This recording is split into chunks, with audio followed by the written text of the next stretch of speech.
I wanted to open it up towards the end of the conversation there to just a general question and answer. So anything you guys are dealing with today, as you're as we're going through the topic today, think about what it is that you're struggling with in your business, and I want to have an opportunity to open it up to conversations, and let's dive in and talk about solutions to the obstacles that you're facing. Now, one of the big things that I found as I've gone through, the process that I've gone through over the last decade, in getting to the point that I am, starting out as a brand new real estate investor, right?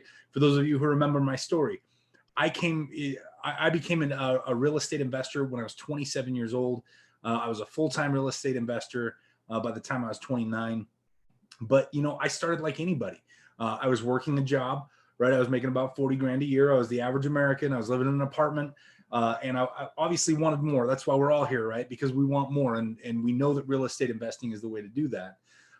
Now, as I went through that process, looking back, some of the dots that I've connected over the last little while is this concept of precept upon precept, right? That we're going to we're not going to start out by going in and doing multi-million-dollar deals and raising, $10 million and going and buying apartment buildings. Nobody really starts out at that point. We all have to kind of put one foot after another down this path. And so the message that I really wanted to share today before we dive into kind of our open conversation is a message of patience.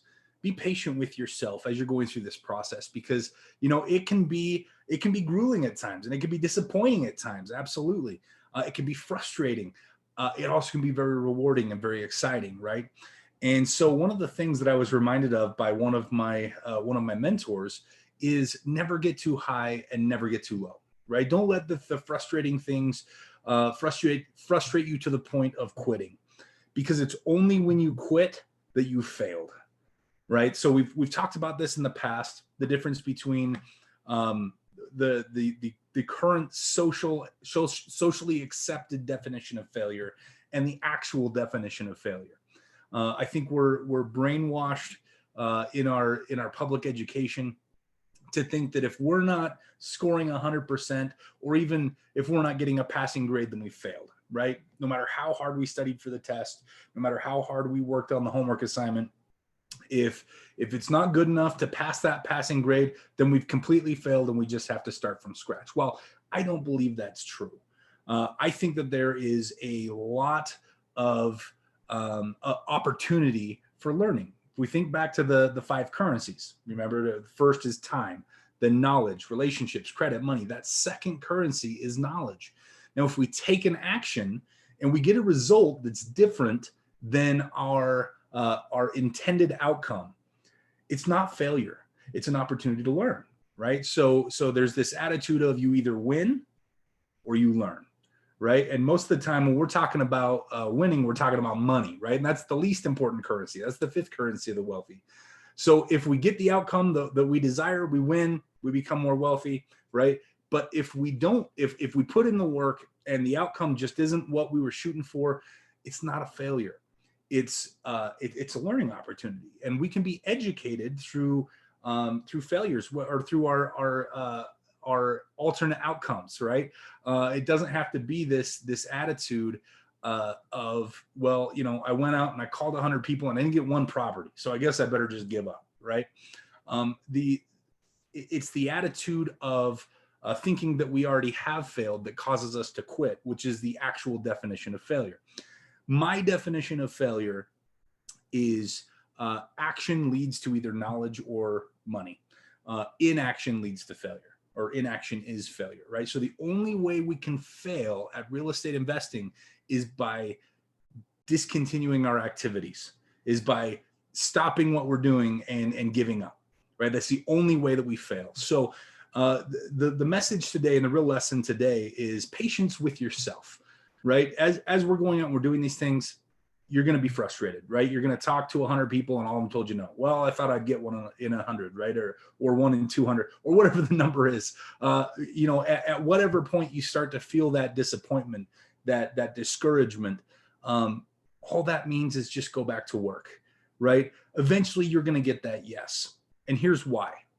I'll use finding as an example, because that's where I see, for most people who do quit, I see them quit long before they ever get a deal, right? They quit because they're discouraged, because they tried raising money a few times, or they tried finding a deal a few times and it didn't work out, and now they're discouraged. So, it's just not worth their time anymore. So they think, right? So, at some point, you're going to get to that point where you get what you're looking for, right? At some point, if you continue to work, if you continue to generate leads, if you continue to talk to people about money, you're going to get to that point where you find what you're looking for. But remember, on the early side of engaging in these real estate investing activities, you have a learning curve that you have to overcome.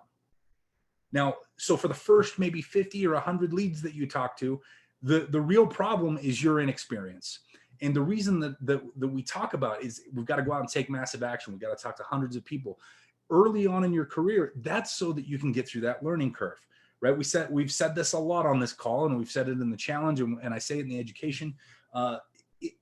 As human beings, we're going to suck at things that we haven't done before, right? We just have to work through the suck, right? So you've got to go out and really refine what you're doing. It's going to be very loose. It's going to be very,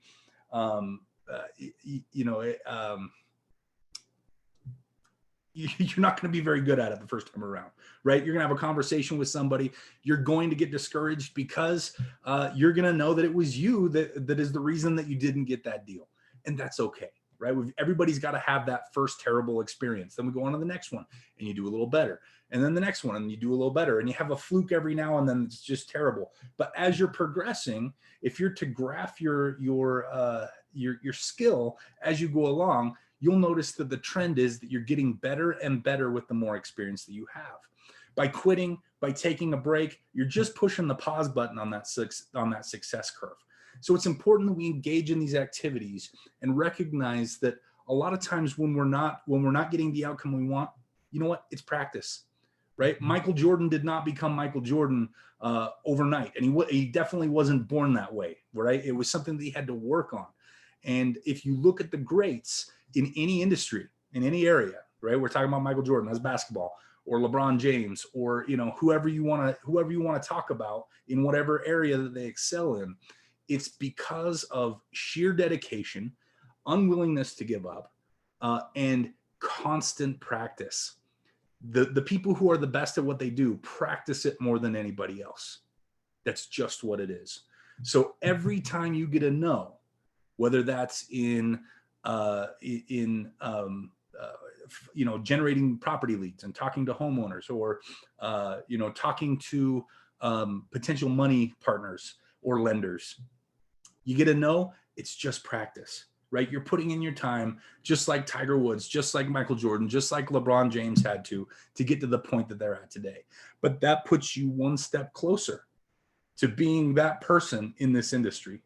I had one of my greatest examples of success as far as real estate students goes.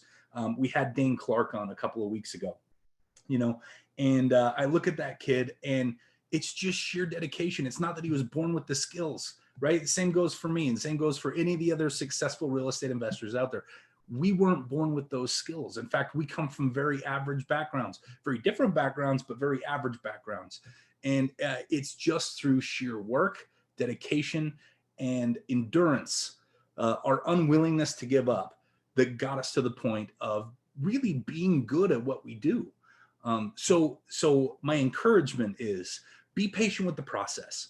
Allow yourself that time to go through the learning curve that you're going to have to approach if this is your, if you're going after that first deal or that second deal or that third deal. If you're further along in your real estate investing career, which I know we have students who are, there's always new things to learn. I'm branching out now into some larger projects, the size of which I've never done before, right? And so there's things to learn there.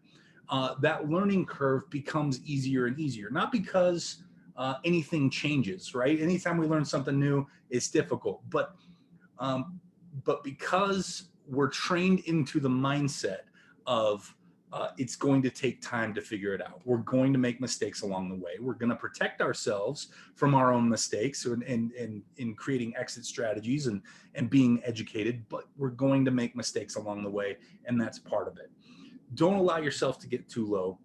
When you have those wins, it's awesome, celebrate them, but don't allow yourself to get too high, right? Don't allow yourself to get so excited that you go on vacation for a month and your lead generation pipeline dries up, and you get home and wonder why there's no properties waiting for you, right? So when I remember when I was in football in high school, and I wanted to quit, right? Because I was frustrated. I couldn't do certain things as well as other teammates.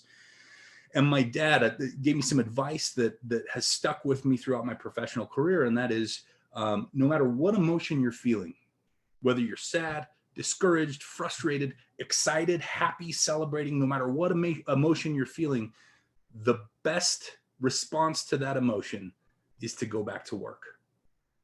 That way you'll never be wanting for anything, right? You'll never be left wondering where the next paycheck's going to be coming from, where the next property is going to be coming from. You already know. It's a numbers game, right? We're out pounding the pavement, hitting the doors, talking to homeowners, hitting the phones, talking to homeowners, talking to money lenders, right? We know that if we keep doing that activity, eventually we're going to find somebody that says yes. And that's just the truth. Eventually we're going to find those people that give us the yeses. There are going to be many more no's that we deal with. And I still deal with this in my career today.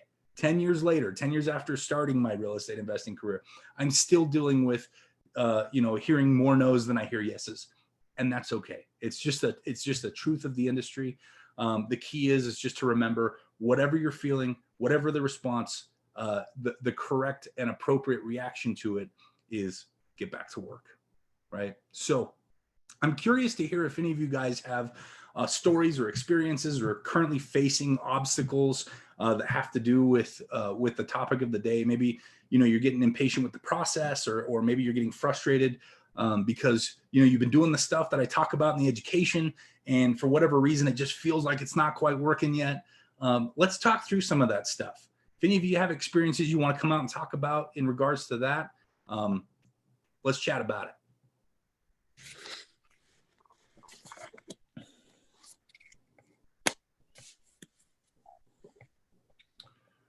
How about you, Tyson? I'm curious to hear, because, we've been working together for 2 or 3 years now.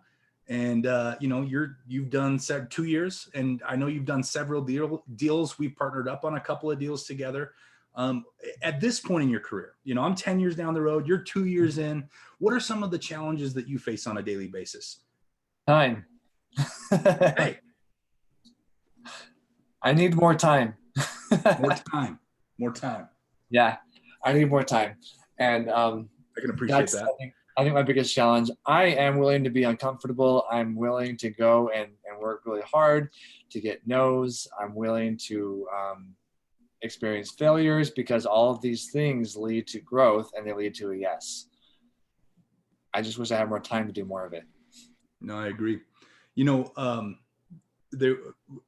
in the midst of what pop culture is calling the new space race, right? It's the private space race now, with companies like SpaceX and Boeing and Virgin Galactic and Blue Origin and all these companies that are now trying to get back to the moon and get to Mars.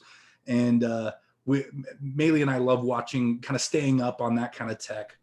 And we were watching this documentary about SpaceX, and they just happened to mention that Mars has like a 26-hour day. And I turned to her, I said, we're going to Mars. They're asking for volunteers. We need another couple hours in our day. So let's pack up and let's be some of the pioneers that head over there, just so we can get an extra 2 hours out of each day, right? No, but that really is it. And Tyson, one of the things, and you contribute to this in my personal business, and that is one of the keys to expanding your reach and giving yourself more time is the ability to leverage other people's time, right? And I'm not talking about taking advantage of anybody, right? You have to exchange value for value, and there's not an easy time or place to say, okay, now it's go time, hire an employee, right? You almost have to reach that conclusion on your own. But I'll tell you, multiple times in my business, I've hit that threshold where I'm like, I just simply can't take on any more stuff on my own, right? I've already sacrificed time with my family. I've already sacrificed time, that I spend on myself doing the things I enjoy, hobbies, etc. And all I'm focusing on is my business, and I still don't have enough time. And that's where it's time to start thinking about, okay, do I bring on a partner? Right? And if I bring on a partner, what's the value I exchange? Potentially equity in my deals, equity in my business. Do I bring on employees? Right? And a lot of times when we're talking about bringing on employees, the most standard way, and I think the most legal way, is you have to pay them with money. Right? So now it's a budgetary thing. Do I have the resources to be able to bring on 1 or 2 or 3 employees to be able to accomplish these things? So it's you're kind of facing that, I think, for the first time, if I'm not mistaken. And first time around, it's kind of a beast, right? Because it's that point in your business where you're like, okay, I'm just now starting to make the kind of money that I wanted to be making, and now I've got to think about giving some of that money away to another employee, and but those are the challenges. It's not always easy, and there's not always just an easy, quick fix to some of the problems that we face. But as you start to expand, that's something that you probably need to consider. Is how do I bring on other people and share some of this load for an exchange value? What systems can I develop so that this can work for me and everybody else? I will say that this week has been a lot lower on time. I feel more pressured to manage my time well this week than usual, because for some reason, so I've been using Facebook to market, and there's a whole like daily method of operation. There's a whole strategy to it, but I'm getting better at it, and there's still room to improve. Every day now, I'm getting between 7 and 36 Facebook friend requests, and I've been accepting all of them. And every day, every morning I get on Facebook for my marketing time. Should be about 30 minutes. But this week, I get all these friend requests, and then I accept them, and then they all message me. And I got to respond to these messages. Hairball. And then I got to follow up with my other prospects that I actually want to talk to. And then they respond, and then I keep talking to them. So I decided today, I'm going to stop accepting friend requests unless I know them or they're part of a group that I care about on Facebook. And I'm going to get rid of the people that keep talking to me that just want to talk or invite me to their business or send me a robot. Yeah. So that's how I'm going to free up some time right now. Absolutely. There are those things, right? We talked about this in the 7-day challenge that we just did. And I know we've got some fresh faces on the call that came from that challenge. But, one of them is how we spend our time. And one of the real epiphanies for me is when I started using a calendar, not just for a few things, right? Not just throwing my business stuff in there and the occasional haircut, right? But really utilizing that calendar to budget my life. We talk about, everybody likes to talk about how important it is to budget money. And I don't want to take anything away from that. It's absolutely important to budget money, to know where your money's going, to have a savings plan, to have, financial awareness and a financial plan for your future. Absolutely important. But remember, finances is the least important currency. Money is the least important currency. The most important currency we have is time. And how, we're almost forced by law to do accounting for our money. But how many of us actually truly account for our time? How many of us spend the time and invest in the software? And by the way, if you have a smartphone, the software is free. It's the Google Calendar app or the Apple Calendar app, right? It's that easy. And that's your accounting software for your most important currency.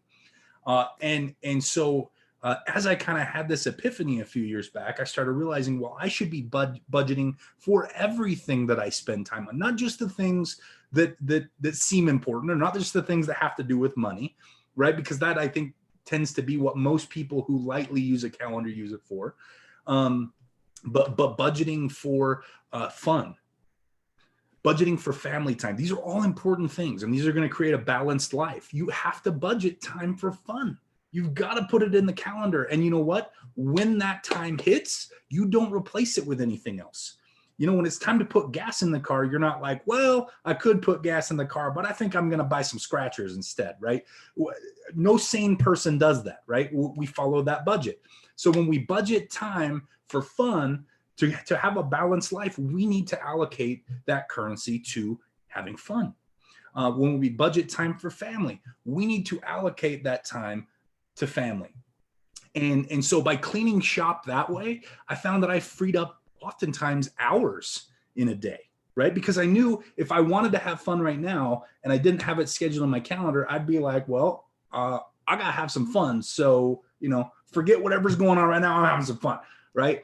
Or the other way around. You know, if I wasn't well organized professionally with my time, and something fun was coming up, like we decided we were going to an amusement park with the kids that day, and then all of a sudden I remembered, oh yeah, I forgot to, you know, get funding for this property. I got to stay home from you guys go. I got to stay home and work, right? Well, that's not because that's not for any other reason other than I just budgeted poorly, right? I didn't budget my time correctly. If we know, and it has to do with mental bandwidth too, because I think there's three types of people when it comes to time budgeting. There's the type of person that budgets everything, right? We've got a calendar space for literally everything in our calendar. Everything that we're going to allocate time to. We've got family, fun, social media, Netflix, you know, professional appointments, haircuts, mowing the lawn, painting the fence. We got everything scheduled out. That's the first type of person. The second type of person is the light calendar user, right? This is like I said, the person that maybe puts their professional stuff in their calendar, but you know, everything else is just kind of, they remember to do it, right, at some point. And then there's the person that doesn't use a calendar at all. They just keep it all up here. The problem with that is it takes conscious bandwidth to remember those things. If you're going to have to remember, oh yeah, I have to mow the lawn, and I have to paint the fence, and I have to fund a property, and I have to, you know, I've got to do all these things, and I've got an appointment, I've got a dentist appointment Tuesday at 3, and I've got an appointment with a money lender, you know, Wednesday at 5. If you have to remember all that stuff, what I find is, and this was me several years ago, what I find is you dedicate a lot of mental energy to that. You may have your appointment Wednesday at 3, but Saturday night, it's already popping into your head. Oh yeah, don't forget Wednesday at 3, I got this thing. And then Sunday morning, oh yeah, don't forget Wednesday at 3, I have this thing. And how often do you think about that all the way leading up to Wednesday at 3, right? When you could have just put it in your calendar, freed up that mental bandwidth, focused on something, got it done faster and more efficiently and better. And then when Wednesday at 3 pops up, you look at your calendar, there it is, and that's where you go, right? So it frees up mental bandwidth. We become more efficient individuals.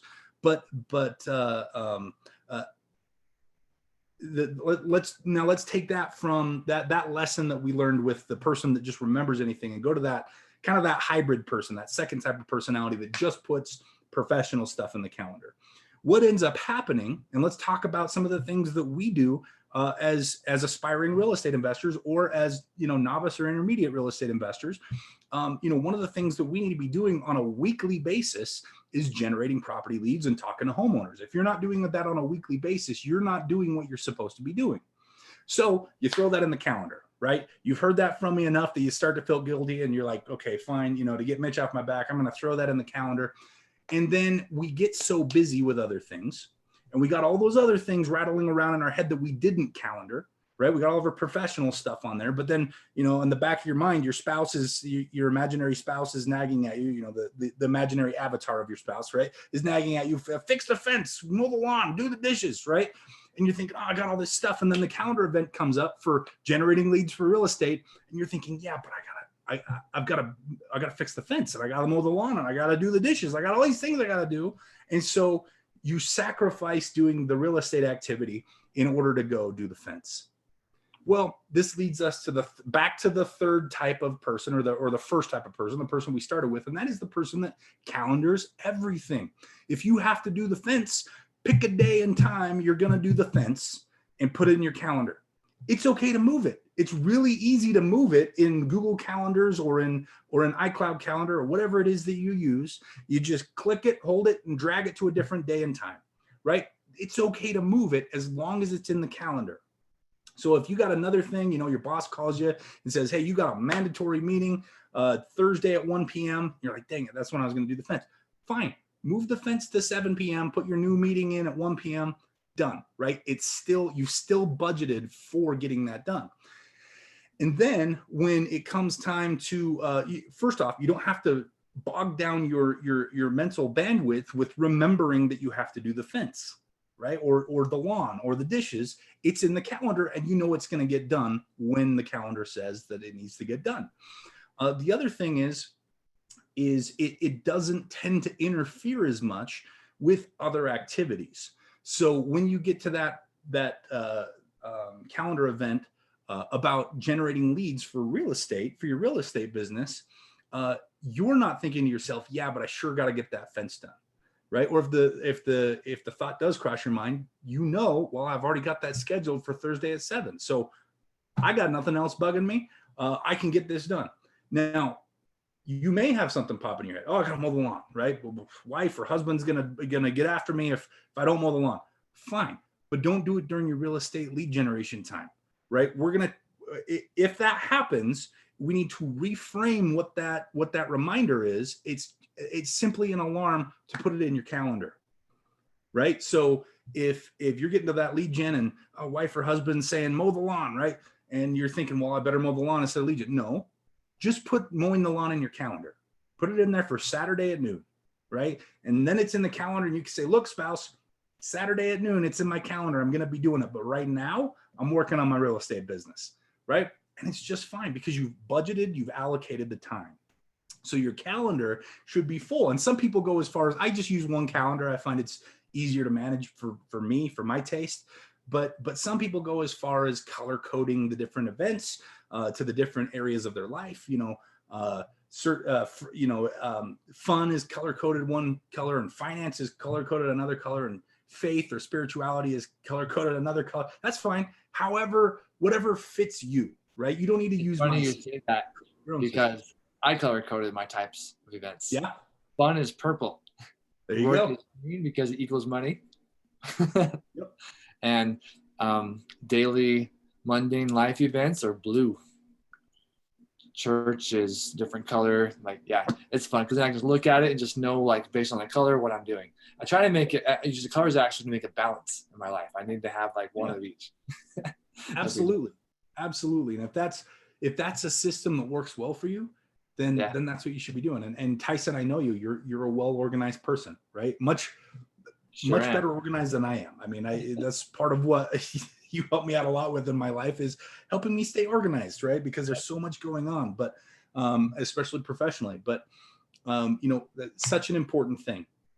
And that way we tend not to have the excuses, right? We have fewer excuses for ourselves as to why we're not doing these things when it's budgeted in our calendar. And then our calendar becomes our life Bible, right? It becomes just what we do. If the calendar says, we don't have to think about it.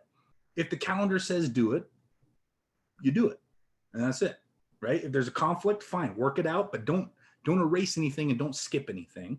Reschedule things. That's fine. That's going to happen. Conflicts happen. But if it says it in the calendar, you do it. And you become much more efficient. You get a lot more done. And you get more time out of your day. And what you find is you actually have a surplus of time.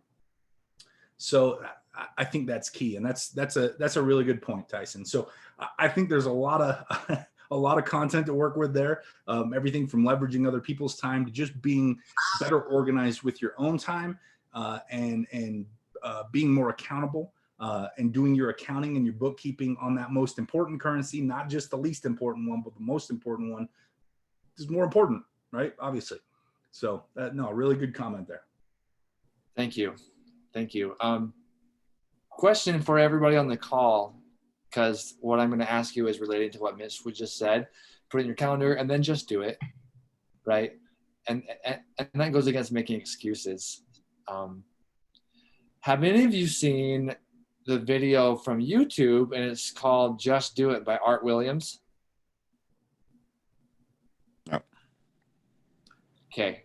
I'm going to share my screen and show this to you guys because it's 2 minutes, 3 minutes long, 2 minutes long. And whenever I'm feeling blue, I'm feeling down, I'm not feeling motivated, I actually watch this and it gets me going every time. So I want to share it with you guys. Let's do it. All right. So I'm going to share my computer audio so that sounds good. Share, and then I'm going to share basic desktop.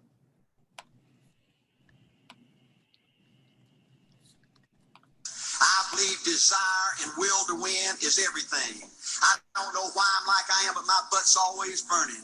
There's always something say, Art Dadgummit, you're supposed to go for it. Art Dadgummit, you're supposed to be somebody. You're supposed to make a difference with your life. What does the $500,000 a year person do? The $50,000 a year person doesn't do. You look at the outside and study those two individuals, everything seems to be the same. They both are the same sex. They both are the same age. They have the same training, the same positions, the same contract, the same fringe benefits. They both are successful. They work hard. They're good family people, make tough commitments. But what's the difference? What does the $500,000 a year person do? The $50,000 a year person doesn't do. He pays the price and a little bit more. He works hard and a little bit more. He's loyal to the company a little bit more. He bleeds in a little bit more. He makes money a little bit more. He saves money a little bit more. If you want to win in these United States, you got to be tough and you can't quit. The last thing I'll talk to you about today in building this winning edge is, folks, if you want to win in business, you got to be a leader. Leadership is everything.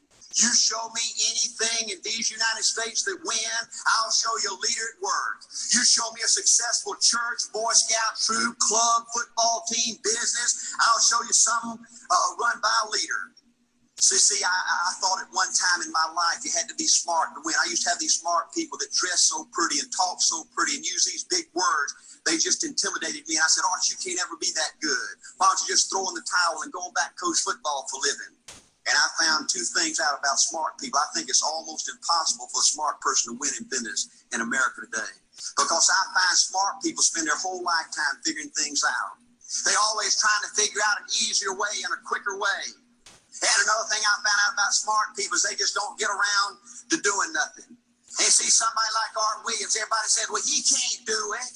And somebody like that can't do it. Can you guys hear okay? Yeah. Yep. Okay. Yeah. See, folks, I want you to know almost everybody in America almost does enough to win. They almost get there. They almost are over the hump. They almost have it going. They almost in everything they do, almost the way of life to almost everybody in America. But the winners do it. What do? They do whatever it takes to get the job done. They do it and do it and do it and do it and do it until the job gets done. And then they talk about how great it is to be somebody they're proud of. We need leaders in America who can do it. If you want to become somebody, do it.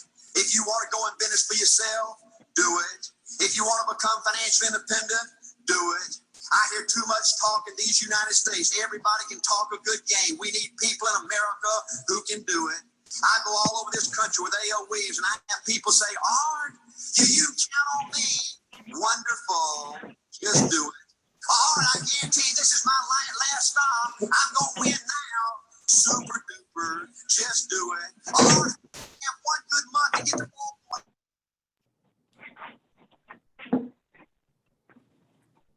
The sound cut out, Tyson.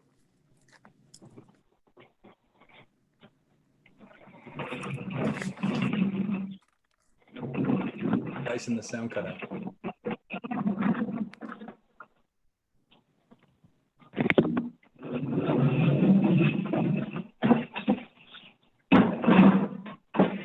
Get the sound back.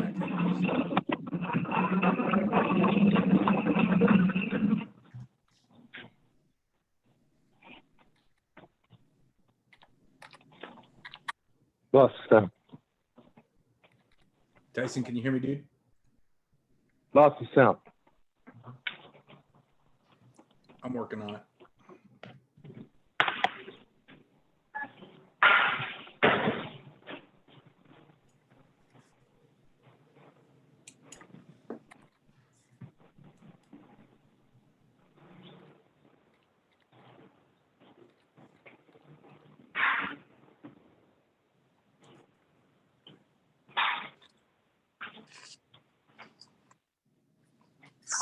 You don't understand. I was Mr. There we Everything. go. You know me, I have to start off down at the bottom and do it, do you? Yep, you really got to do it. All right, what's the primary difference between winners and losers? The winners do it, they do it, and do it, and all right. I don't know if I can keep on keeping on. I'm really hurting what I do. You just do it. Do what, Art? You do it, and do it, and do it. All my life I wanted to be somebody important. Well, what do it then? I'm going to save money so I don't have to go through this again. Great. Just do it. I don't feel like I've had enough training. What I do. You just do it. My manager don't give me no help. What I do. You just do it. You don't understand. I was Mr. Everything in my former company. You know me. I have to start off down at the bottom and do it, do you? Yep, you really got to do it. All right, what's the primary difference between winners and losers? The winners do it, they do it, and do it, and do it, and do it until the job gets done. And then they talk about how great it is to finally have achieved something unique, and how glad they are that they didn't quit like everybody else, and how wonderful it is to finally be somebody they're proud of and make a difference. Thank you. I love that. I haven't seen that in a few years. That's awesome. All right, guys. Yeah. So every time I'm like, I want to go be something in the world, and then I hear Art, just do it. Just do it. I want to go get a real estate property. Super duper. Do it. Do it. And it's so true. One of the things that he mentioned in that talk, he believes it's impossible for a smart person to be successful in business in this country. And the reason he believes, obviously there's smart people that are successful, right? But I think really what he was getting at is the people who overthink things, right? We call it analysis paralysis. The people that are overthinking things and they freak themselves out, right? They build it up to, well, what if this happens? And what if that happens? I better just not do it just in case that happened, right? That's a stupid reason not to do something. If you want to be successful, and we hear these phrases like work smarter, not hard. In my opinion, that's a true thing, right? We just got done talking about efficiency in time management. Absolutely. It's smarter to be more efficient. It is, right? And that's going to make you more productive in your business. But thinking only gets you so far.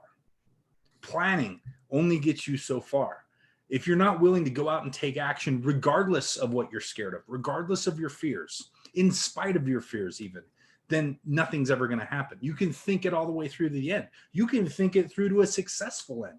But you know what? That money's not going to show up in your bank account unless you do it. Right? I mean, that's the whole point of what we're talking about. In fact, there's a whole book on that concept of, the people who overthink things. There's a whole book that was written by Robert Kiyosaki called Why C students work for, why A students work for C students, right? And it's because of the work ethic, right? It comes down, among other things. He's got a lot of really good points in there, but one of the ones that stood out to me, being a B student through junior high and high school, is the ones who weren't just gifted to be brilliant at public education curriculum had to work hard. And so what we learned in school was a work ethic. We learned that you've got to put grit and blood and sweat and tears into it to be successful at it. And that carries over into the professional life. And so as a result, you see a lot of examples of A students getting jobs working for people who start businesses that tend to be C students or B students, right? that's not to say if you're intelligent, you can't be successful. Not at all. In fact, you'll probably be more successful if you learn the principle of action. If you go out and do it, regardless of how scared you are, right? Regardless of all of these negative outcomes that you've created in your mind that are imaginary until they actually happen, that are paralyzing you from going out and taking that action. If you don't do it, you won't be successful at it. So I love that. Thank you for sharing that. I've seen that several times. Last time was probably 2 or 3 years ago. So I appreciate you sharing that again. That's awesome. Yeah, you're welcome. I was on a training call with Michael Huggins and a bunch of other people, and that's when I saw it the first time. Yeah. Someone actually said to him, yeah, so I want to start doing short-term rentals. And then Michael interrupted and he's like, super duper, just do it. And then That sounds like Michael. Actually, I'm going to show you guys that video right now. And then he showed us. Yeah. That's actually, to be honest, that's probably the last time I saw that video was with Michael Huggins. So that's awesome. Michael Huggins, for those of you who don't know Michael, Michael was one of my real estate mentors. So he was instrumental in helping me get educated through real estate and walking me through my first several deals. And I mean, we've been really good friends since. Little more distant these last couple of years. He moved to Tennessee, bought a whole bunch of land out there and has been working on developing that, but good guy nonetheless, and very motivational. A little correction. He bought a forest. And he bought a forest. Yeah, he did. He did buy a forest, and he's building a mini city. It's going to be a bunch like a whole short-term rental Airbnb experience. That's cool. And yeah, he's going to be the owner of this city. Let's keep this conversation going. What are some of the other things that you guys are struggling with out there? I mean, we've talked about patience with the process, right? Being patient with yourself, being willing to get outcomes that weren't necessarily the outcome that you've been looking for, and recognizing that that's practice. It's educational experience. We've talked about managing time. We've talked about taking action, right? Because I know that's a big one for a lot of people is thinking too much and acting not enough, right? So what are some of the other obstacles that we're facing right now that we can tackle? Maybe I can share a little bit. This week I spoke a little bit earlier with Tyson, and I was saying I was feeling a little bit down and a little bit blue. And now that I'm sort of thinking about it in hindsight, I actually did achieve quite a lot. So maybe it wasn't directly in sort of calling up people, but a couple of things that have happened is that I've actually started to look at some outsourcing the bookkeeping and accounting work. And so I've interacted with a couple of people on that front. So that's been exciting. Again, just to get it off my table and to somebody else. But the other thing is I'm in the process of refinancing one property, and we are in the process of closing on another one. So it's dealing with some mortgage issues.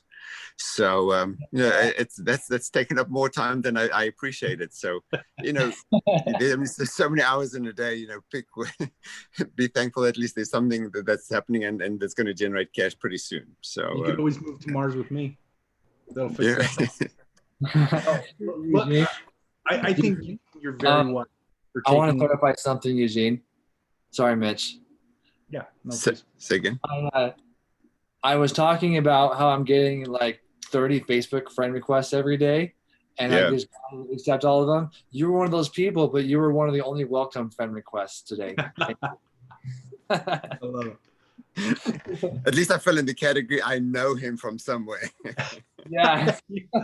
I'm like, somebody I know, yes, except. Eugene, I think you're wise for getting that accounting off your plate, right? I mean, we just talked about how important accounting is, but that doesn't mean it's so important that you have to do it personally. I haven't done my own accounting in 6-7 years. And freeing that time, because here's my attitude towards it. If it doesn't directly make me money, and not just make me money, but make me the kind of money that I'm used to making, then I don't do it, right? So mowing my lawn, that's not a thing for me because I don't mow my own lawn.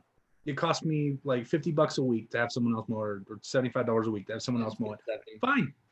I'm willing to pay $75 for someone to come and spend 2 hours on my half-acre yard so that I can spend that 2 hours finding a property or raising money, because I'm going to make 5 figures probably on that property or on that money that I'm raising to put towards a property in the 2 hours that it would have taken me to save $75 more in the lawn.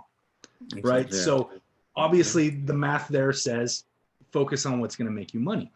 Accounting is the same thing. As important as accounting is, and it's vitally important to a business, as important as accounting is, there are professionals out there who will do it better than you.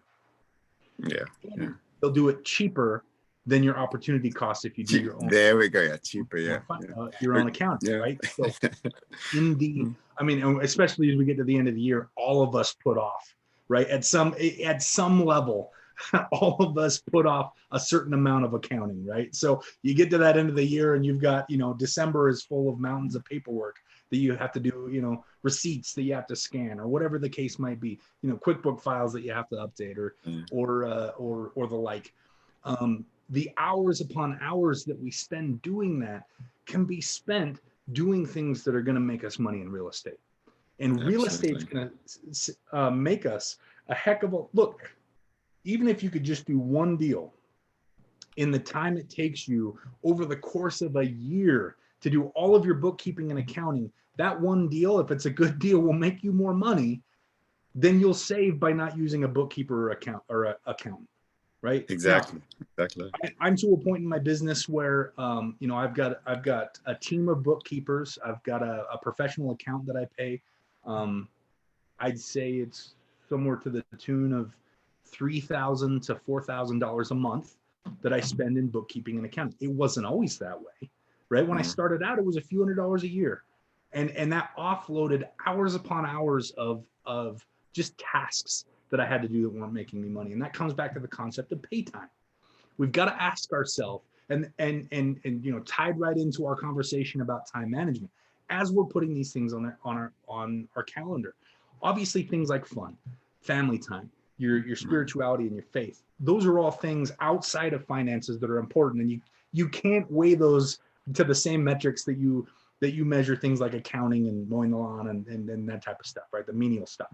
So those things aside, when we're putting things in our calendar, like paint the fence, mow the lawn, do the bookkeeping, right?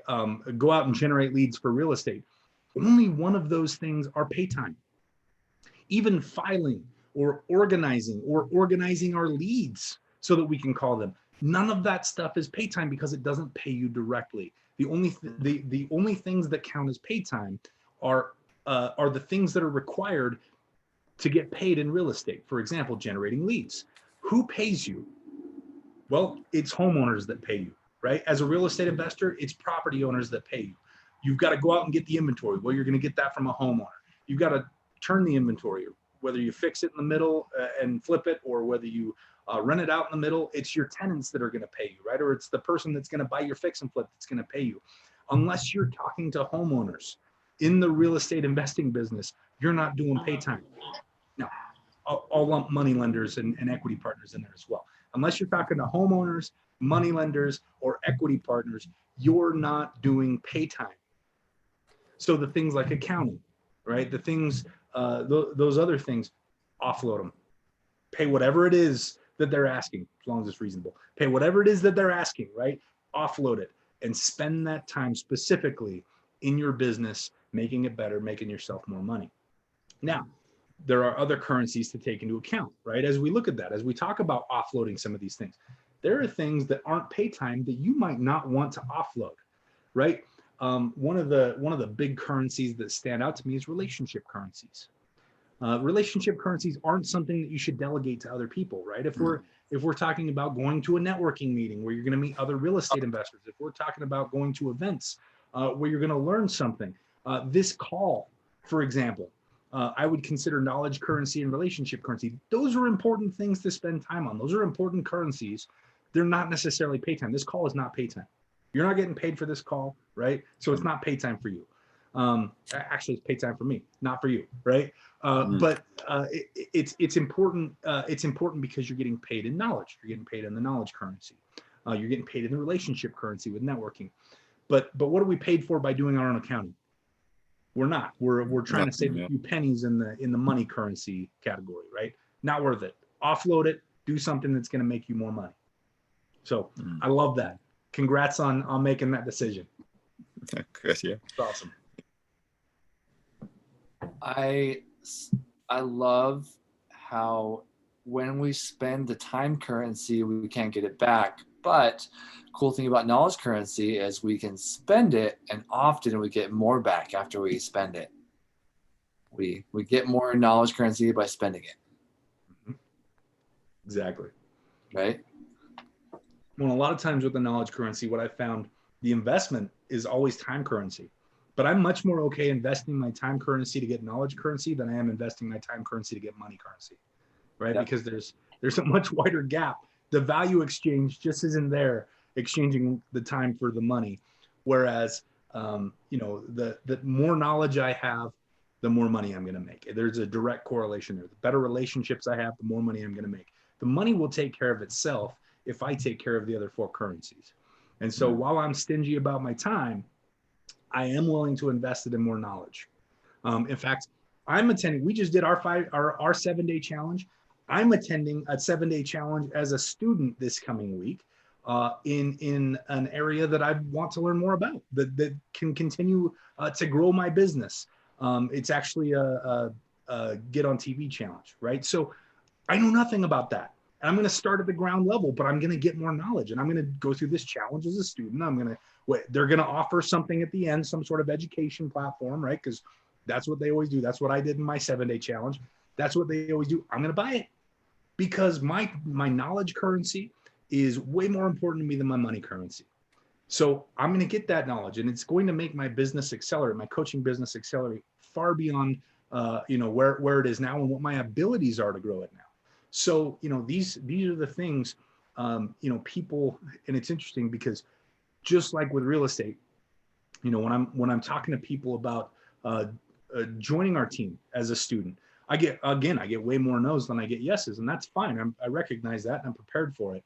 But people are always, the thing they're hung up on is not the time they're going to put in. It's not the amount of knowledge that they're going to get. It's the price tag, right? They're always hung up on the price tag. And that just, it comes back again to the mindset, right? Do we have a wealthy mindset, or do we have an employee mindset where money is the most important thing? If you can exchange money to go out and get more time, like what Eugene's doing, if you can exchange money to go out and get more knowledge, if you can exchange money to go out and get more relationships or even more credit, do it. It's the right choice. And maybe just to add another thing that gave me a bit of perspective over the weekend was, I just sat down and just worked out what the annual rent was from the apartments that I currently do own. And it's only 6 of them. And it was over $100,000. Why am I not even willing or entertain, having somebody do bookkeeping? It's over $100,000 at this place. It's not small change, so get with the program. Yeah, right. I can't go with this deal with the other exciting thing was I've got to work on my QuickBooks, right? Like, doesn't make sense. No, you're doing the right thing. You have my blessing. Yeah, no, I actually I've been seeing a guy at the gym early in the mornings that he always has this T-shirt on. He's from Blade Property Management. Anyway, so on Monday I cornered him and actually engaged in a conversation. So he's actually just from the town next door, and so at least you've got that contact. And so next conversation is to say, well, do you know any landlords that are wanting to sell or offload? Or so again, investing in a bit of that relationship time with him. That's awesome. That's perfect. I love it. Eugene, you get it, my friend. I love that. Oh, Dan, go ahead. I wanted to chime in a little bit. This all evolves around the same kind of things and having a focus, but sometimes it is hard to get that balance, and everyone has, people they look to give themselves kind of a system or a plan to do that. And I always liked Brian Tracy's plan because I think it's pretty simplified. And so I was just going to bring that up. I'm looking at a chart on it, but if you're familiar with Brian Tracy, you know exactly what I'm talking about. If you're not, then you could write this down, or I could share my screen and show it to you. But let me read you the little steps. Brian Tracy says you need to have a plan for the day. It's like Mitch talking about putting things in your calendar. I'm Yeah. going to give you co-host privileges so you can share your screen, okay? That should make it easier. All right. Now, I haven't done that before. I hope I got 2 screens. We'll see which screen it brings Okay, I'm up. going to walk you through it. I just made you a co-host, so now on the bottom or the top, whatever your control bar is, you can press the green button that says share screen. And when you do that, Perfect. I got it. it's going to that's your desktop or a certain window or Google Chrome, like whatever you want to share. There it is. Okay, so if you can see my screen now, the colors they have on this are not very crystal clear, but can you see my screen? Yeah. Yes. Okay, so ultimately the game plan is most of your items are going to be either A's or B's in a day. And so if you create a little itemized list, then they should be A's and B's.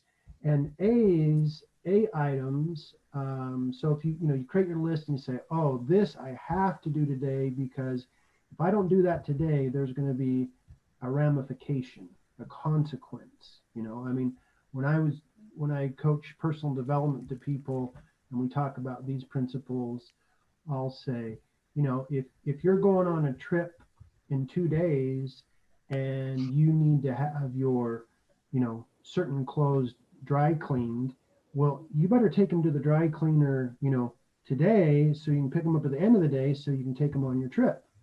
And so if you don't, you got to make going to the dry cleaners an A item if there's a consequence for not getting it done today, right? So that becomes an A item, very important to you. You have to do it or there's going to be some consequences. Then you have your B items, which either are the things that you'd really like to do or as this says you should do. And that's probably going to be majority of the things that you're working on. But as it says, you never work on a B item until you've taken on the hardcore ones, which are the A items, right? So A items are number one. You go after, you accomplish those. And then once your A items are complete, you go to B items. And then you always can rank something on your list as a C item.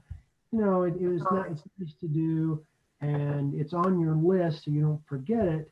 But really, you're never going to do a C item unless you've got all your A's and your B's complete. And typically how I do it, I go one step further, and this ties into Brian Tracy as well, where I'm going to put my items down on my list, and then I'm going to put numbering system by each one. I'm going to say, what is the most important thing to do today? Oh, I got to do number A1, and then I got an A2, and I got an A3, and then I got a B1, a B2, a B3, B4, B5, B6, B7. And so ultimately I need to work on B1 and then B2 and B3. Now, if I start with A1 and I got a problem, I start with A1 and, I can't do it right now because I can't do it till the afternoon, then I'm going to go ahead and get A2 done and A3 done, and I'm going to come back and get A1 complete. So all the A's are taken care of. So you're not in stress mode because there's not going to be any negative consequences because you're an all-star and you got all your A's done. And then you're going to start with B1 and start going through the list of all your B's and go through the day. And then the way my schedule is, I never really get to the C's. That just never happens. Once in a while, you might, do everything you can to get through the B's. And because of this happening and this doesn't happen until tomorrow or whatever, you say, okay, I guess I can put a couple of C's in there. But usually it's A's and B's for a day. And then we want to jump down to D and E. This is what Mitch has been talking about. Hey, if there's something you can delegate, let's do it. Save some time. That's the D items. And E items, if you've got any E items, those are just like loser things, you put on the, you can remember them kind of thing, but I don't really work the E's too much at all.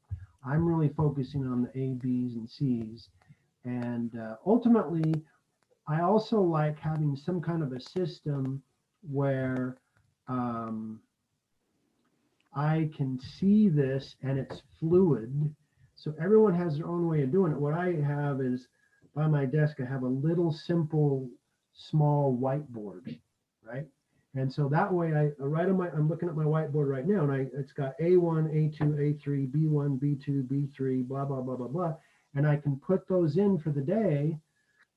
And then when I accomplish something, it makes you feel really good because you white out A1, you say, awesome, I got that done. Okay, I got to work on A2, and then I'm going to move to A3. Oh no, I got a problem with A4. I can't do that right now. Well, the next one is B1. I'm going to go ahead and do B1 and B2, but by the end of the day, I got to get that A finished, right? Anyway, I'm just saying everyone works a way to do it, and this is the system that I typically use, and I'm not perfect at it. Some days I'm right on top of it, and some days I'm a knucklehead and I don't look at my board, right? But I'm trying, and I try and get better at what I'm doing. So anyway, I'm sorry to hog the microphone for so long. No, not at all. I'm so happy you shared that. I think you just changed my life. No, absolutely. I love Brian Tracy's stuff, and I actually haven't seen this before. This is awesome. Yeah. So Thank you for sharing.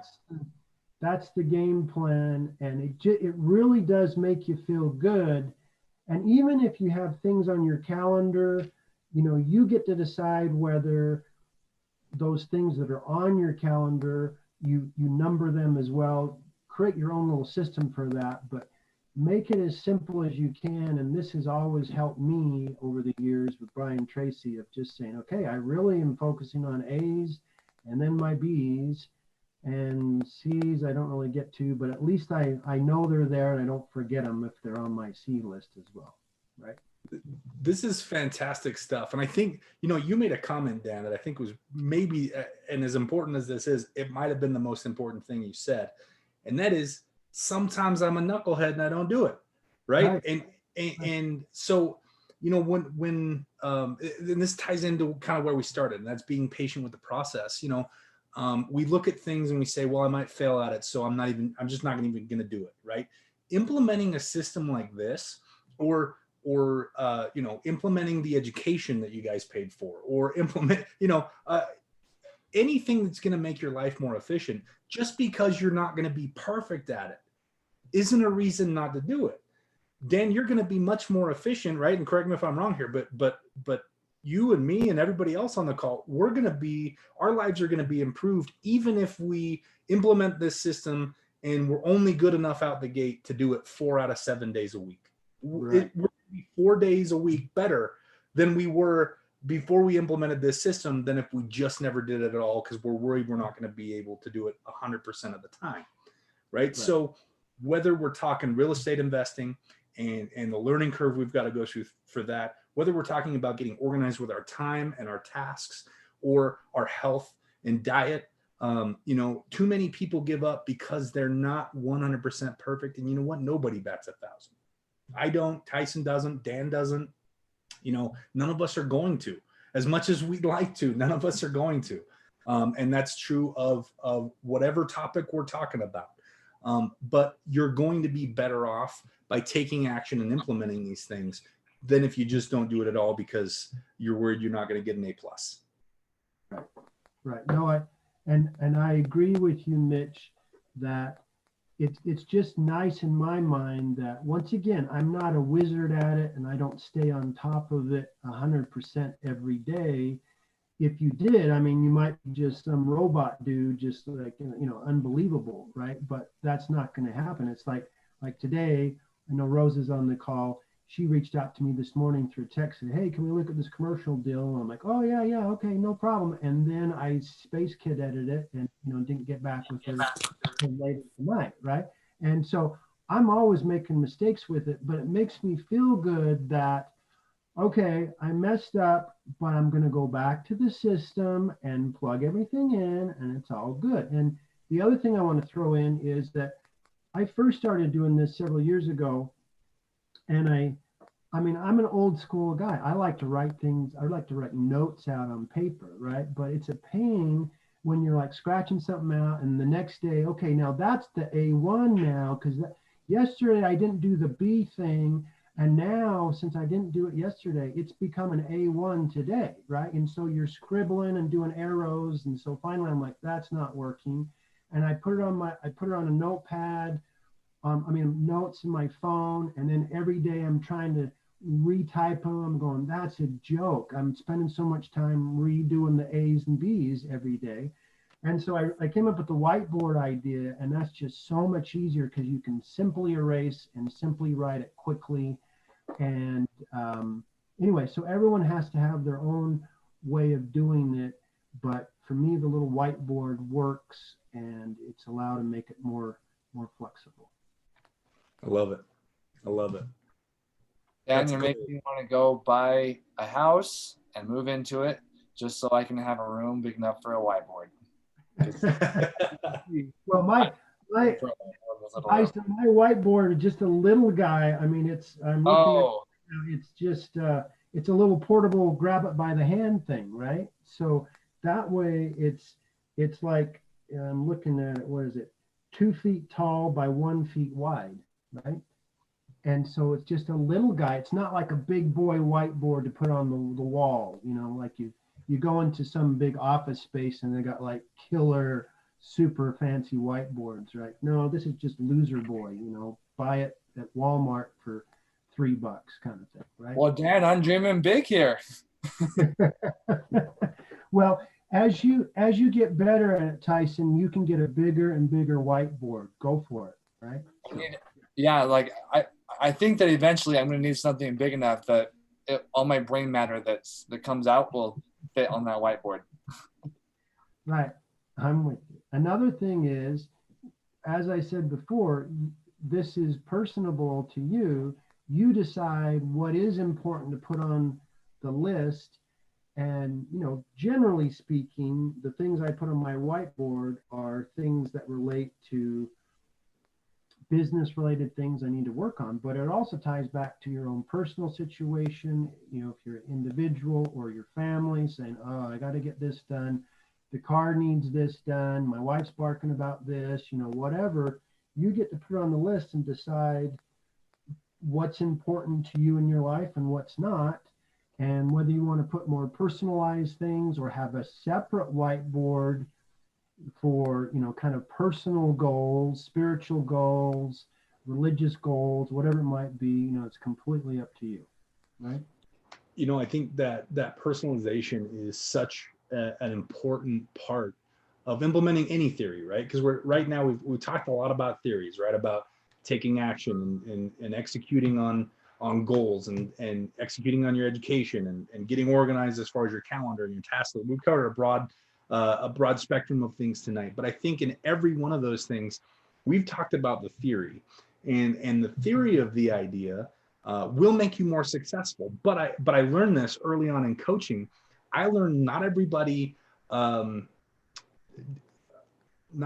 digests content the same way that I do, right? And so that's personal to everybody. I think the medium, you need to decide the best way. There may be, and I tried to design the education this way, and hopefully I did, in recognizing that just because, let's talk about leads for a second. We've been talking about that tonight. Property leads, just because, I list out 24 different sources and I mention in the education, hey, these 2 are my favorite, or these 3 are my favorite. That doesn't mean they're the best for everybody. Those are just the ones that I'm most comfortable with. You might be more comfortable with, 3 totally different areas of lead generation. Dan talked about task lists and how he went through a few different mediums before he found the one that just lines up with his personality the best. And that just happens to be whiteboard. For me, I like my app on my phone, right? But that's not going to work for everybody. Everybody's going to have a different personality. And if I said to everybody, hey, use the app on your phone, that's the only way to do it. That's the only way you're going to get it done.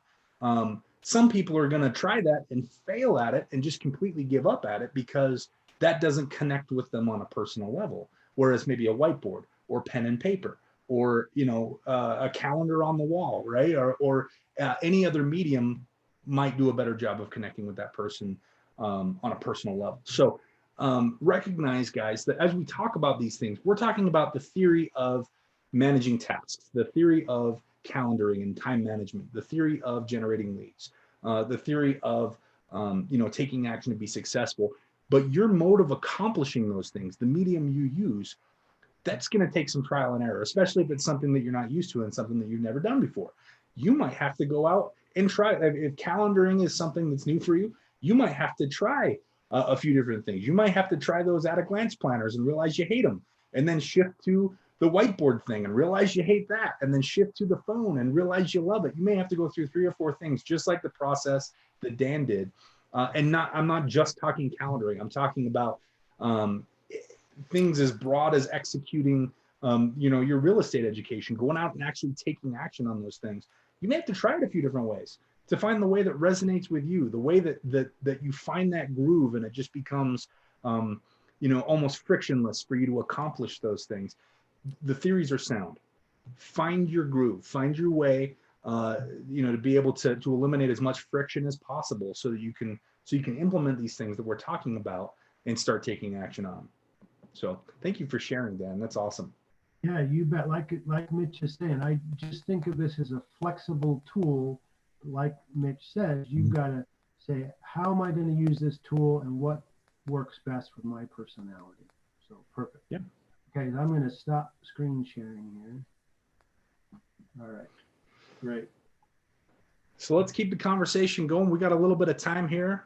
It's up to you guys. We can keep diving into more topics, more obstacles that you're facing out in the field on a daily basis, or we can wrap up early.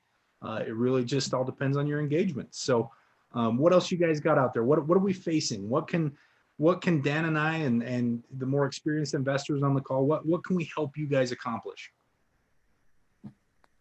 I have a What question. obstacles can we help you overcome? Yeah. It's Jen. Hey, Jen. Hey, how are you? Good. How you doing? I'm all right. So my question actually is for Tyson, I think, but perhaps you. So I'm wondering, how do you utilize like Facebook without crossing that like fine line of like soliciting others? Like you said, we can't just go out and ask for leads. How do we do this? Yeah, so I'm a good one to answer that question. First of all, I will disclaim I'm not an expert at using Facebook to market, because I'm still learning and practicing the stuff that I'm learning, okay? But the way you do it is it's a daily method of operation that includes posting something every day. And what you're going to focus, just one thing, maybe 2 if you want to do a story and a normal Facebook post. And this daily method of operation includes, you should be focusing on faith, family, finances, and fun, and posting things about all those things. So that people will want to follow you and want to check in on your life and see what's going on. Because when you focus on posting about those things, you have an interesting life. You have a real life. And not every time you post, and not everything you post is going to be about your business or marketing. So, and then the rule is to limit the business posts to about 3 to 4 posts per month. And when you do this, it's going to be in the form of adding value, not like, hey, I have a business. Here's what I do. If you're interested, let me know. It's more like, hey, did you know that velocity banking, for example, you can just tell them what you've been learning. So do you want your mind to be blown? There is a way. I'm learning right now that there's a way that you can pay off your mortgage in 5 to 9 years, or like whatever numbers, results not typical, right? And I also learned that mortgages are the most expensive way to buy a house. The banks don't tell you this because they want you to use that mortgage, because they make the most money off of you when you use a mortgage. And then you just say something like that with a picture, because pictures get more engagement, and then just stop talking. Every time I do something like that, I get a bunch of people come out of the woodwork and they ask me, say, so I'm interested in learning more about this other way to pay off a mortgage. Can you tell me more about that? And then and then I can start talking to them about real estate and about financial strategies. And then most of those people turn into some kind of prospect, maybe for an equity partner, maybe for somebody who wants to invest with me and learn how to do it. And it also includes when You need to engineer all of your posts so that they drive engagement. What does that mean? It means people come out and they like or comment or both. When they comment, it's important to like their comment and respond. Every time they comment, send a response. The methodology behind that is, when you're talking to a person in real life, is it normal to like have them say something to you and then you just go like, and then like walk away without saying any words? Right. Yeah. No, it's good to respond. Right. And so it's having a real conversation, trying to simulate face-to-face conversation. You're also going to get trolls, right? I mean, I've started posting more. I haven't done it for a couple of years. I kind of got out of the habit. I started posting more on my business page, my Mitch A. Nelson Facebook page. We're ramping up to do more YouTube content, and I'm starting to see the trolls come back out, right? And that's something that you can kind of let it go any direction you want to, right? But the default thing, I think, is we let it affect us personally, which is frustrating. I don't understand why people troll online, but be aware that they're there. You're gonna get people complaining and making negative comments. I've just kind of taken the stance. Those are the people I don't respond to. Those are the people I ignore. They're gonna be negative. They're not worth my time anyway, right? Because I'm not gonna convince them. They're so far entrenched in their employee mindset. I'm not gonna convince them of anything. Which, just kind of a side note, kind of venting for a second. Why is that in human history, all of a sudden now we have this technology where people like to waste their time trolling what other people are doing. Like, for example, back in the days when bulletin boards were the thing, right? You'd see a flyer for guitar lessons with the little like tears in them, and then you tear off a number, and you never saw anybody that was like all pissed off that would tear off a thing, go home and actually call the guitar teacher and say, I'm not interested, right? That's not a thing, but for some reason that online it's become a thing. But point being, Jen, you're gonna get those people. Don't let it distract you from what you're trying to do, whether that's share a message. Obviously, if you've got a product or a service that's going to be helping people, sharing the message of that product or service, you're helping people, right? If you're just sharing inspirational things, you're helping people. So at the end of the day, you have to have kind of a little bit of intestinal fortitude if you're going to get out and start doing social media on a consistent basis, and especially when it comes to sharing a professional message. Just beware of that. Yeah. So I guess my second question to that, Tyson, is how do you get the people to follow you? Is it your personal contacts, or do you have some sort of a business link? Like, how did you do that? Optimally, you're going to have a page that just has you, like Jen, and then that becomes your main profile, but you can maintain both profiles. Or you can have a Jen business persona, like Jen Real Estate Investor, and then you can build that out. Currently, I don't have that built out, and I want to start soon. Since I just have a personal Facebook page, I am building momentum with that, with people who like to follow me, so that I can just say, hey, I'm moving over to here. Everybody move over here with me now. Right. So to answer your question more directly, I don't try to find people to follow me. I do. I am part of several special interest groups. I'm a mountain biker, I'm a rock climber, and I like traveling to ghost towns. And so I go inside those Facebook pages, and I just kind of talk to them. I just make a post every day. Hey, I went to this ghost town this week. Has anybody been there before? And then people just start responding, and they tell me like what their experience was. And so I get followers there. And sometimes I can squeeze in something about like, oh yeah, I went to look at a new investment property in this area. Is there a ghost town nearby? And then people can respond, and that's kind of how they figure out who I am. And then people end up asking me what I do. And then that usually motivates several people to go over and find my personal Facebook page and follow me. Got it. And so, and then it also involves like, if you like and comment like 2 to 5 posts in the special interest groups. That drives traffic to your Facebook page. Being interesting drives traffic. Okay. Yeah. Got it. Thank you so much. You're welcome. And then Rosa, you just asked in the comments, can we have real estate investor designation on our social media? Rosa, do you mean like Rosa real estate investor? Yes. Yeah. Yes, you can. There is a very successful real estate investor that Mitch and I know. His name is Nate Lambert. He has a page. It's called Nate Lambert Real Estate Investor. Super simple. There's never any question who Nate is and what he does when you see that title. And what he does is he reproduces posts, because his special interest groups are not always going to be. No one person is likely to be in all of Nate's special interest groups. So he does a post and he shares that post with every single special interest group. Nate Lambert, real estate investor, Team Elevate, his personal page, his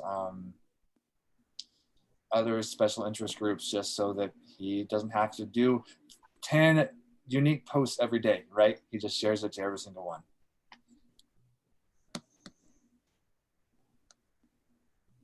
Sounds good. Thank you. Welcome. I hope that gives you enough. Now, the class that I have to learn all this is like 6 hours long. So there's a lot more information to this, but those are some of the bullets to get you started. So is it like online, a class that you attended? Something that you can share? Yes, it is online. It's an online class, but it's not something I can just share with you guys. Oh. Yeah, but this does bring up a good point though, right? And that is that there are facets of even real estate investing, right? To be a good real estate investor and to be efficient in our business, social media can be a tool. Well, that's not something you're going to find in my education. There's not a class on social media, but there are other classes out there. I took one, I can't remember the guy's name, but I took one a few years ago. But the point being, just like you invested in your knowledge in my course around specifically real estate investing, this is stuff that we don't have to reinvent the wheel on. There are people out there very successful at it that are sharing their knowledge, just like I'm sharing my knowledge with you, right? And Tyson's sharing his knowledge with you, and Dan, same thing. There are people that are out there sharing their knowledge that, for really, when you start to look at the amount of money it can bring in, it's a very small investment to go get educated. And like we talked about before, it's always worth it to trade the money currency for the knowledge currency. Always worth it, no matter what. Yeah, absolutely. I'm going to go looking for it. I just thought maybe Tyson could share his, but I'll find it. Thank you. I can share with you more later about who it is and how to get access to it if you're interested in that conversation. All right, that would be cool. Thank you. You're welcome.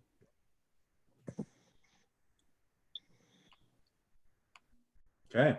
Any other topics that we want to discuss? Wade Doyle's on the call. Wade, I got some reason to celebrate with you, my friend. Can you come off mute for a second? If you're available. So Wade and I are in on a deal in Cottonwood Heights. I'm talking about 2700 East, Wade. Wade and I are in on a deal in Cottonwood Heights that we just listed. Maylee just listed it last weekend. Saturday. We listed it for $525 within 24 hours. And this is what the computer doesn't have, no problem. You can celebrate in silence, my friend. This is what the market is doing right now, and I'm just so excited about it. In fact, I'm expanding my ability right now. We've got 8 fix and flips. I'm expanding it to 10 right now, just so that we can kind of take advantage of what's going on. But this deal that Wade and I are in on together, we listed it at $525 on Saturday morning. Before the end of Saturday, we had 20 offers. We ended up accepting a primary offer and a backup offer, both for $50,000 more than the asking price. So we listed it Saturday morning for 525. We were under contract by Saturday night, and this is all Maylee, right? This is her talent. We were under contract by Saturday night for 575 with a $16,000 appraisal guarantee, $10,000 earnest money, 3 of which went hard at acceptance. Meaning, even if they back out during due diligence, we still get to keep $3,000 of their earnest money. That's pretty awesome, right? So celebrate, Wade. Hopefully you're dancing around your office right now doing the mambo, but we're going to make some really good money on this property. So congratulations, Wade. Congratulations everybody that was involved in that deal. That's what the market's doing, right? So it's exciting. And Wade, I want to let you know also that there were other offers that were equally high. The terms weren't as good. So like everyone's like, I want this house, and they were offering way more than we were asking. So it wasn't just those two. Yeah, the only difference between our primary offer and our backup offer is $4,000 in earnest money. So the reason we accepted the primary offer is because they had $10,000 earnest money, 3 of which went hard at acceptance. The backup offer is the exact same offer with $6,000 in earnest money, 3 of which goes hard at acceptance, right? So if the first position ends up backing out, we get $3,000, and and then that second position goes in place and $3,000 goes hard right away. So not bad, not a bad day in real estate, right? It's exciting. Okay, guys. Well, we're just about half past the hour, so I'm going to go ahead and wind things down here. Thank you for joining the call today. We're going to be back here at the same time next week, same link. I was trying to get a pretty amazing guest speaker in place for this week. They couldn't do it this week. They're looking at potentially doing it next week. So hopefully I'll have a really good guest for you to come out and talk about your emotional fingerprint next week. So guys, thank you so much for your time. And stay safe, stay healthy, and I love you all. We'll talk to you next week. Have a great day. Have a great week. Talk to you soon. All right.